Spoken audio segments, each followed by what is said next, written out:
Salut à tous, alors c'est Frédéric Delavier. Ce soir, je voulais vous faire une petite vidéo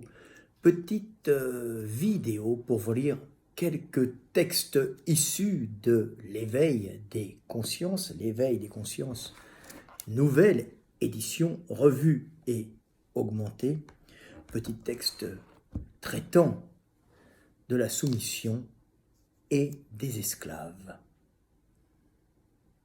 Et comme je l'ai dit toujours, j'espère que mes petits textes vous permettront de prendre conscience de la situation dans laquelle l'humanité est souvent embourbée. Le premier petit texte s'appelle « Comment régner sur les esclaves ?»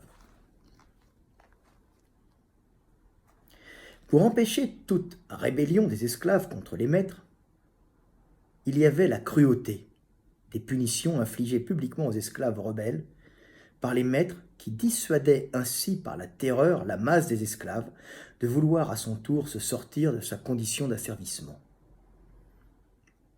Il y avait aussi la religion,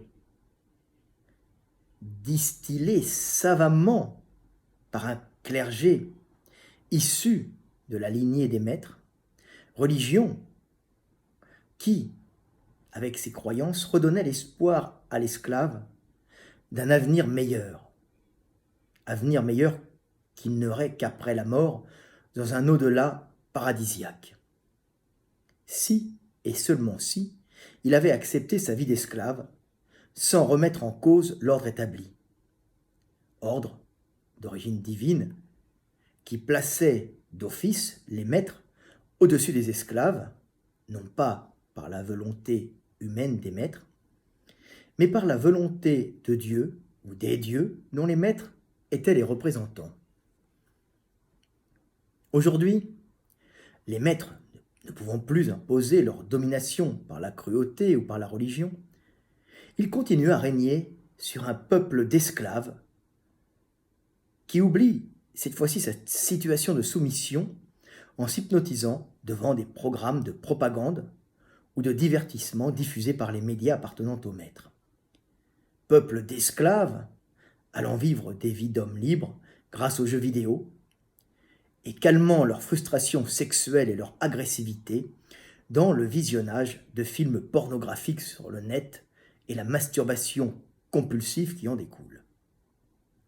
Pire encore, l'esclave ne pouvant accéder à une nourriture équilibrée et nourrie de sucre et de graisse raffinée, produits à bas prix, nourriture qui, bien que toxique à long terme, permet de rassasier l'esclave, mais surtout de lui remplir son estomac et ainsi de le calmer en lui enlevant tout désir de rébellion.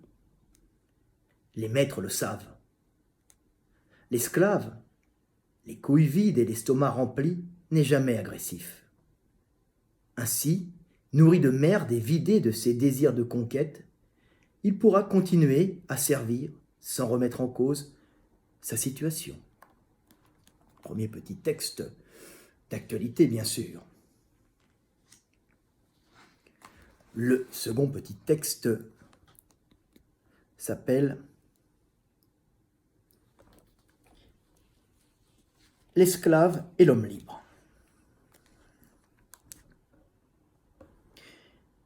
Tu peux te couvrir de tatouages et de piercings, avoir une sexualité sans tabou et t'habiller en rebelle, t'offrir des vacances une fois par an chez les plus pauvres pour te rassurer sur ta situation, ou acheter des choses inutiles de façon pulsionnelle en début de mois pour avoir l'impression d'être libre, tu n'en resteras pas moins un esclave.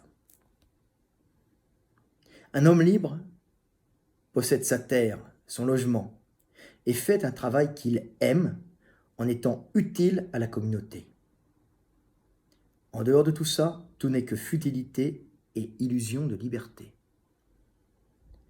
Brisez vos chaînes, vivez en bâtisseur, en entrepreneur, refusez l'esclavage du crédit et refusez tout travail humiliant. Vivez en homme libre. Autre petit texte toujours d'actualité. Autorégulation. Si auparavant, la surpopulation se régulait toujours par les famines, les épidémies et les guerres, permettant à l'humanité de revenir à une situation plus stable où l'énergie devenait plus abondante et mieux répartie entre individus, nos civilisations modernes arrivent à éviter ces terribles fléaux régulateurs par des subterfuges permettant de calmer les ardeurs des hommes tout en les stérilisant. C'est ainsi que dans nos sociétés industrialisées, la réduction de la taille des logements due à l'augmentation de leur prix limite de facto le nombre d'enfants par couple. Cette réduction de l'espace vital allant jusqu'à générer une auto-stérilisation de certains individus qui finissent par accepter leur situation en se mentant à eux-mêmes, en s'inventant des causes morales à leurs impossibilités spatiales et économiques de se reproduire, comme le noble combat contre la surpopulation et la misère, la liberté d'agir comme ils désirent, ou la préservation de la planète et de sa biodiversité par l'autocastration. Pour finir, nos sociétés industrialisées confrontées à la frustration des hommes calment les pulsions reproductrices et sexuelles inassouvies de ceux-ci, déjà dévirilisés par les perturbateurs hormonaux, issus de notre industrie, par une intense production de l'industrie pornographique, leur faisant oublier dans la masturbation frénétique devant des femmes virtuelles la vie sexuelle qu'ils n'auront jamais. Tout ce système organique et inconscient d'autorégulation à l'échelle mondiale ne serait pas parfait si ces populations stérilisées et nées pour servir sans transmettre la vie et sans combattre, n'étaient pas calmées par les jeux vidéo et les téléfilms qui leur font vivre des vies virtuelles, leur enlevant par là tout désir de conquête dans la vraie vie, désir qui pourrait déstabiliser la société.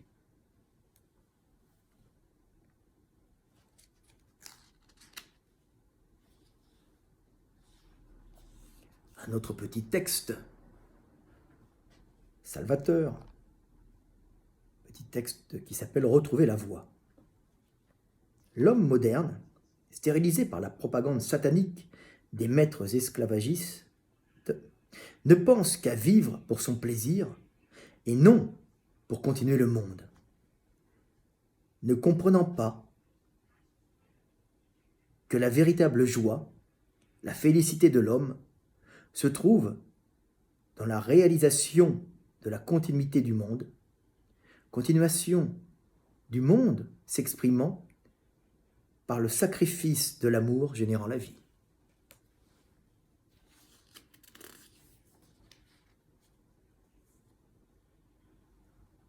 Un dernier petit texte pour terminer. Revenir à l'essentiel. L'homme doit revenir à l'essentiel. Une nourriture simple et de bonne qualité, un travail honnête et utile au groupe, et se concentrer sur les joies simples, se concentrer sur l'aide et l'amour que nous portons à nos proches, et réapprendre à s'épanouir où nous vivons, sans chercher le mieux ailleurs, faute d'avoir trouvé le bonheur où nous sommes. Voilà, petit texte issu de l'éveil des consciences que j'ai réalisé pour moi-même et pour vous, pour aider l'humanité à voir dans quel cloaque elle est souvent, et pour pouvoir se sortir des ténèbres en devenant soi-même la lumière. C'était Fred Delavier. Je vous aime et paix sur terre.